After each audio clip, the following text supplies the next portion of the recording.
अस्सलामुअलैकुम वरहमतुल्लाहि वबरकातुहू। मैं सज्जाद सरफराज, फ़िज़िकल साइंस जमात दहम का दूसरा लेसन कीमे मसावतों का पार्ट 4 हमको पढ़ना है और ये आखिरी पार्ट इस लेसन का। इस पार्ट के अंदर कुछ की पॉइंट्स दिए गए हैं, उसके ऊपर हमको बहस करना है कि कीमे मसावतों को मज़ीद मालूमाती बनाना, किस तरह से इसको मज़ीद मालूमाती बनाना चाहिए या किस तरह से इसके अंदर मज़ीद मालूमात पाई जाती है। केमिकल इक्वेशन पढ़े हम, उसको मुतवाज़न कैसे करते हैं पढ़े, उसकी अलामतें, उसके ज़ाब्तों के साथ उसको कैसे लिखते हैं पढ़े। अब उसके अंदर भी कोई और इन्फॉर्मेशन पाई जाती है, उसको हमको मालूम करना है। तो नंबर 1 है तबई हालत। तबई हालत उसकी फ़िज़िकल कंडीशन क्या हो सकती है, यानी कि एक इक्वेशन के अंदर और क्या चीज़ें हो सकती है, उसकी फ़िज़िकल तबई हालत किस तरह से उसकी पाई जा सकती है, उसके बारे में हमको पढ़ना है। तबई हालतें हैं यानी कि एक मसावत के अंदर अलामतें, ज़ाब्ते, मुहासिलात, मुतामिलात के साथ साथ उसकी तबई हालत होती है। यानी एक उनसर है मसावत के अंदर, एक उनसर है तो उस उनसर की तबई हालत कौन सी तबई हालत में वो उनसर मौजूद है। तबई हालत 3 किस्म के होते हैं, एक होता ठोस, दूसरा माया और तीसरा गैस, सॉलिड, लिक्विड और गैस। ये 3 तबई हालतें पाई जाती है। उनसर ये 3 तबई हालतों में से किसी एक हालत के अंदर मौजूद हो सकता है। तो एक उनसर एक इक्वेशन के अंदर सॉलिड में है, लिक्विड में है या गैस के अंदर है, इसको मालूम करना, ये उसकी मज़ीद मालूमात में से एक मालूमात है कि उसकी फ़िज़िकल कंडीशन क्या है किसी भी इक्वेशन की। तो हम ठोस, माया या गैस को हम उर्दू के अंदर तो उसके अंदर नहीं लिख सकते, तो उसको जाहिर सी बात है अलामत के अंदर लिखना पड़ेगा। तो उसकी अलामत कैसे आएगी? हम ठोस को एस लिखेंगे, सॉलिड, लिक्विड को हम एल लिखेंगे और गैस को हम जी लिखेंगे। यानी किसी उनसर के साथ ही उसके नीचे की जानिब हम उस उनसर की तबई हालत को, उसकी खासियत को वहाँ पर लिखेंगे कि वो एस है या एल है या गैस है या जी है, उसके अंदर उसको हम लिखेंगे। तो तबई हालत की एक मिसाल मैं आपको बताता हूँ किस तरह से उनसर को मज़ीद मालूमाती तबई हालत में बताते हुए किस तरह से उनसर को लिखना चाहिए। मान लीजिए कि ये एक मसावत है, Fe2O3 plus Al2Al gives us Al2O3 plus 2Fe। अब ये Fe2O3 ठोस हालत में है, सॉलिड हालत में है, तो इसको हम S लिखेंगे। ये Al भी ठोस हालत में है, इसको हम S लिखेंगे। ये भी ठोस हालत में है जिसको हम अल्मोनियम ट्राइऑक्साइड बोलेंगे, और ये आयरन जो है, लोहा जो है, वो भी ठोस हालत में है। तो इस तरह से हम क्या करेंगे, इसकी मज़ीद मालूमात, उसकी तबई हालत बताते हुए हम इस जानिब क्या करेंगे, उसकी तबई हालत को लिखेंगे कि वो उनसर किस तबई हालत में है, वो ठोस है, माया है या गैस है या लिक्विड है, वो किस सिचुएशन के अंदर मौजूद है। तो मैं यहाँ पर एस लिखा, इसका मतलब ये है कि ये तबई हालत के अंदर जितने भी अनासिर हमको मिलाएंगे, जितने भी मुरक्कब है, वो ठोस हालत में पाए जाते हैं। ये हो गया।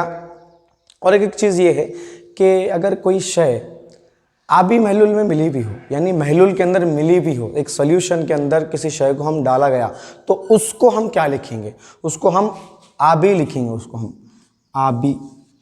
अगर मैं इसको इंग्लिश में बोलूँ तो इंग्लिश में हम इसको लिखेंगे एक्वस। इतना बड़ा नाम तो नहीं लिख सकते, इसकी अलामत हमको लिखना पड़ेगा। तो अलामत के शॉर्ट फॉर्म उठाते हैं हम, इसको ए और क्यू 2 लिखेंगे, यानी ए क्यू बोल तो एक्वस, एक्वस को उर्दू में बोलेंगे हम आबी।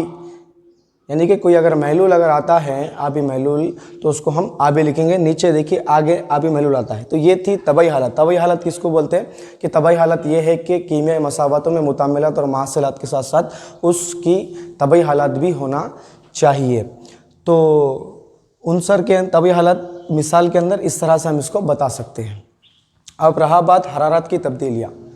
हाँ, हरारत की तब्दीलियाँ क्या है, यानी कि मसावत के अंदर जब अनासिर हिस्सा लेते हैं, तामुल करते हैं, तो क्या हरारत तब्दील होती है या हरारत खारिज होती है या हरारत जज्ब होती है? बिल्कुल, मसावत जब मसावत के अंदर जब अनासिर हिस्सा लेते हैं या कोई मुरक्कब हिस्सा लेता है, तो उसमें जो अनासिर होते हैं उनमें तामुल के दौरान हरारत या तो जज्ब होती है या तो खारिज होती है। इससे पहले भी बोला था मैं इसको कि वो उसको हम दरो हरारी तामुल या बरो हरारी तामुल कहते हैं। तो किस तरह से होती है, फॉर एग्जांपल मैं आपको बताता हूँ कि मान लीजिए ये कार्बन का एक जौहर है जो ठोस हालत में पाया जाता है। ठोस मतलब इसको हम सॉलिड एस लिखेंगे, और ये गैस है O2।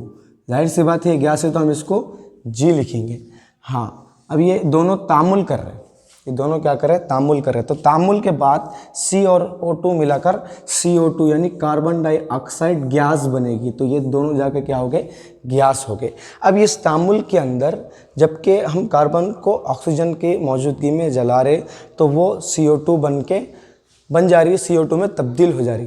तो इस मसावत के अंदर या इस तामुल के अंदर हरारत खारिज हो रही या जज्ब हो रही, बाहर निकल रही या अंदर आ रही, उसको देखना है। तो मैं यहाँ पर इसको +Q बोल के लिखूँगा, इसका डेफिनेशन आगे बताऊँगा। और एक मफहूम है N2, ये भी गैस है, नाइट्रोजन +O2 ये भी गैस है। ये दोनों का एक तामुल हो रहा, तामुल के बाद ये 2NO गैस बना रहे। तो यहाँ पर मैं लिखूँगा -Q। अब ये +Q और -Q क्या है? +Q और -Q का मतलब ये है कि पहले तामुल के अंदर कार्बन और ऑक्सीजन के तामुल के अंदर हरारत जो हो गई वो खारिज हो गई, वो बाहर हो गई, वो खारिज होगी। जब हरारत खारिज होती है तो हम उसको +Q के निशान से जाहिर करेंगे। और ऑक्सीजन और नाइट्रोजन के इस उन तामुल के अंदर हरारत जो है जज्ब हो गई, इसलिए इसको माइनस लिखेंगे। यानी प्लस माइनस का डेफिनेशन ये है कि हरारत अगर किसी तामुल में हरारत अगर खारिज हो जाती है तो उसको प्लस से लिखेंगे। अगर किसी तामुल में हरारत जज्ब होती है यानी आती है, हासिल होती है, तो उसको माइनस के निशान से डालेंगे। क्यू का मतलब हरारी तवन्नाई है, इसको अच्छे से ध्यान में रख लीजिए।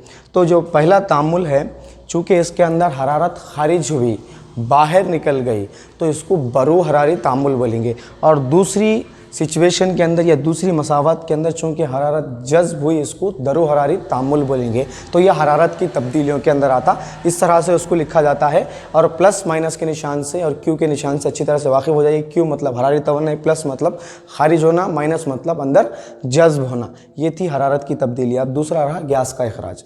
बास तामुलात के अंदर क्या होता है, गैसेस भी खारिज होती है। किस तरह से गैसेस खारिज होती है, मैं एक तामुल आपको करके बताता हूँ। ये Zn है, ये ठोस है। Zn मतलब जिंक ठोस है। इसका हम तामुल कर रहे हैं H2SO4 के साथ। H2SO4 जो है वो आबी महलूल है, इसको हम AQ लिखेंगे। H2SO4 आबी महलूल है। आबी महलूल कब है, किसी शय को महलूल पानी में मिला दो यानी महलूल में मिला दो तो वो आबी महलूल हो जाता है। तो इसलिए दोनों के मुतामिलात के बाद महासलात क्या हासिल हो रहा, ZnSO4 आ जा रहा। ZnSO4 जो है वो AQ है, आबी महलूल है, और हमको गैस खारिज हो रही H2 गैस, जिसको हम G लिखेंगे। G मतलब गैस है वो। अब ये हो गया गैस का इखराज। तो बास तामुलात ऐसे होते हैं जिसमें गैस खारिज होती है, और जब गैस खारिज होती है तो उसको G बोल के लिखा जाता है या एक मखसूस अलामत के साथ जाहिर किया जाता है। ये इस तरह की एरो का निशान जिसका सिमत ऊपरी जानिब होता है, इस तरह से भी हम लिख सकते हैं इसको। इसका मतलब ये है कि गैस ऊपर की जानिब खारिज हो गई है, यानी गैस उसके अंदर खारिज हो गई। ये मखसूस अलामत के साथ हम किसी गैस जब खारिज होती है मसावत के अंदर या किसी तामुल के अंदर, तो उस निशान के साथ हम उसको डाल सकते हैं। उसको निशान गैस के पास डाल सकते हैं, या तो G आप लिख सकते हैं या वो निशान को आप डाल सकते हैं। ये था आपका गैसेस का इखराज होना। नंबर 4 पॉइंट है रसूब का बनना। रसूब क्या होता है? रसूब नाहल पजीर शय होती है। तो एक मिसाल के ज़रिए मैं आपको, एक मसावत है सिल्वर नाइट्रेट प्लस NaCl, यानी आम नमक का नाम है। ये भी हमारा जो है AQ है, और ये भी जो है वो AQ आबी महलूल है। ये दोनों मुतामिलात के बाद इनके महासिलात किस तरह से तब्दील हो जाते हैं, देखिए। NaNO3 हो जाएगा, यानी ये भी आबी महलूल ही है, और आपको जो आएगा वो AgCl, ये जो है वो ठोस है। अब इसमें देखिए आप, ये रसूब का जो बनना है ये नाहल पजीर शय होती है रसूब का बनना। तो रसूब की मसावत आप इस तरह से लिखेंगे, यानी रसूब असल में रसूब का बनना क्या है, यानी मसावत के अंदर बास तामुलात के अंदर जो होता है वो रसूब हासिल होता है, जो सफ़ेद रंग का, जिसको हम पाउडर भी कहते हैं आम ज़बान के अंदर, वो नाहल पजीर शय होती है। तो ये 4 तबी हालतें होती है। ये 4 तबी हालतें मज़ीद मालूमात बनाती है मसावत को और भी बहुत सारे डिफिनेशन है इसका। मैं आपको एक कीमियाई मसावत की तशरीह करना चाहता हूँ। कीमियाई मसावत किसको बोलते हैं? अगर मैं सही तशरीह करूँ कीमियाई मसावत की तो क्या क्या मालूमात हमको फराहम करती है, कि इंपॉर्टेंट क्वेश्चन के अंदर पूछता कि क्या क्या मालूमात हमको फराहम करती है।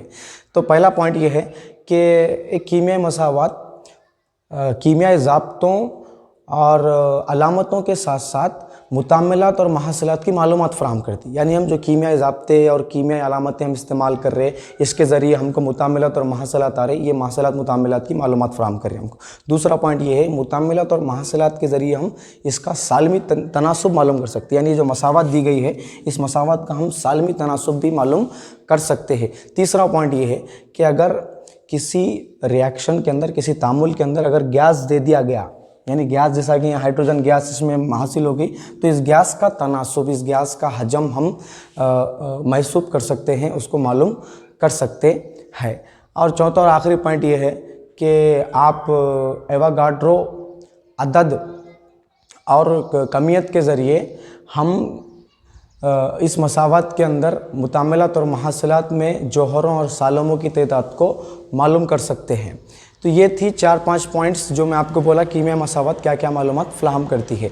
तो इसके ज़रिए हम एक डेफिनेशन में आपको बताता हूँ कि एक मसावत है Fa2O3 plus 2Al gives us Al2O3 plus 2Fe। ये एक मसावत है। ये मसावत के ज़रिए मज़ीद मालूमात किस तरह से फराहम हो सकते हैं उसको मैं बताता हूँ। यानी कि इजाफ़ी कमियतों के ज़रिए, मसावत की इजाफ़ी कमियतों के ज़रिए क्या क्या रिश्ता पाया जाता है। एक होता हजम हजम रिश्ता, दूसरा कमियत कमियत रिश्ता, तीसरा कमियत हजम रिश्ता और चौथा होता कमियत हजम और सालेमों की तादाद। ये चार रिश्ते के ज़रिए हम मज़ीद मालूमात मसावत की मालूम कर सकते हैं। किस तरह से, मैं एक मिसाल के तौर पर यहाँ पर लिखा, इससे हम मालूम कर सकते हैं। मान लीजिए कि हमको ये अनासिर के कमियतों हमको मालूम है, अनासिर की जो कमियतें दी गई है उसकी कमियतें हमको मालूम है। फॉर एग्ज़ाम्पल ये आयरन है, आयरन की कमियत कितनी होती है, जौहरी कमियत बोलूँ मैं आपको, जौहरी अदद की बात नहीं कर रहा हूँ। इस मसावत को हम डिफ़ाइन करेंगे। किस तरह से डिफ़ाइन करेंगे? ये जौहरी कमियतें हमको दी गई है, ये इसको हम मसावत के अंदर दर्ज करना है। किस तरह से दर्ज करना है देखिए आप, ये 2 का 2 56, ये 2 इंटू 56 प्लस 3 का 3 इंटू 16 प्लस ये 2 का 2। अल्मोनियम की कितनी कीमत है वो आपको 27 है, गिव्स दिस। उसके बाद ये 2 का 2 अल्मोनियम की 27 है प्लस 3 इंटू 16 है प्लस 2 इंटू 56 है। अगर आप इसकी कीमत को डिफाइन करेंगे तो आपको कितना आएगा, 56 112 ये आएगा प्लस 48 ये आएगा प्लस ये आपको 54 ग्राम आएगा, ये आपको टोटल 102 ग्राम आएगा और ये आपको 112 ग्राम आएगा। ये टोटल कर लो 160 grams plus 54 grams gives this 102 gram plus 112 ग्राम। यानी कि इसके अंदर ये है कि अगर आप जौहरी कमियतें इसके अंदर डाल देंगे तो आपको उसका सालिमी तनासुब इस तरह से हासिल होगा। यानी कि सॉलिड आपको अल्मोनियम 54 ग्राम्स आया और सॉलिड आपको लोहा जो आया वो 112 ग्राम आ गया। यानी इस मसावत से हम एक चीज़ ये भी मालूम कर सकते हैं कि 54 ग्राम अल्मोनियम इस्तेमाल करने से 112 ग्राम खालिस लोहा हमको हासिल हुआ।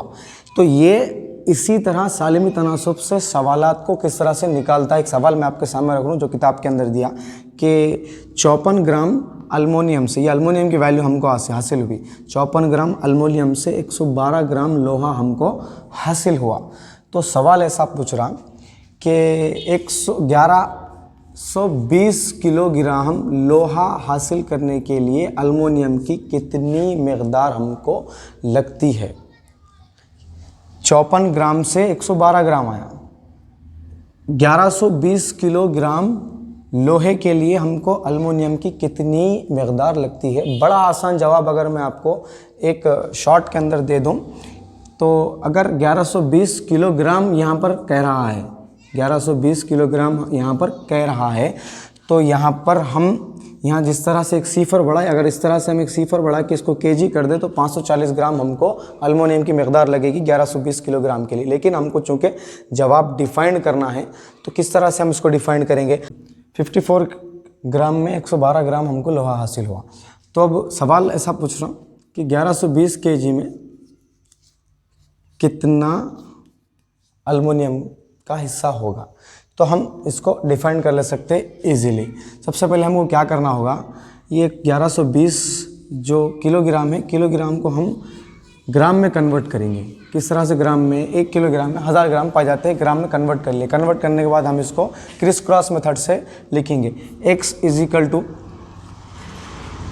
54 ग्राम इंटू 1120 ग्राम इंटू 1000 बटा हुआ 112।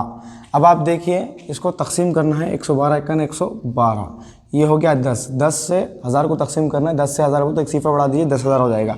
54 इंटू 10,000,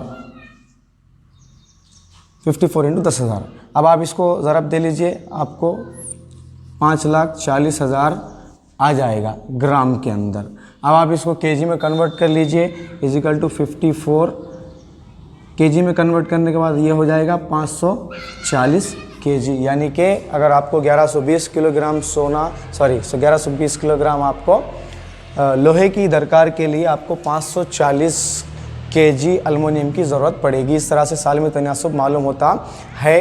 किताब के अंदर और 2 मिसालें दिया, वो 2 मिसालें भी ऐसी चाहिए, आप उसको मिसालों को इस तरीक़े से हल कर सकते हैं। ये हमारी आज की क्लास कंप्लीट होगी, चौथा पार्ट कंप्लीट, सबक कंप्लीट हो गया हमारा। अगर इसमें कुछ डाउट है आपको तो आप हमारे कमेंट बॉक्स के अंदर लिख सकते हैं। जज़ाकल्लाह।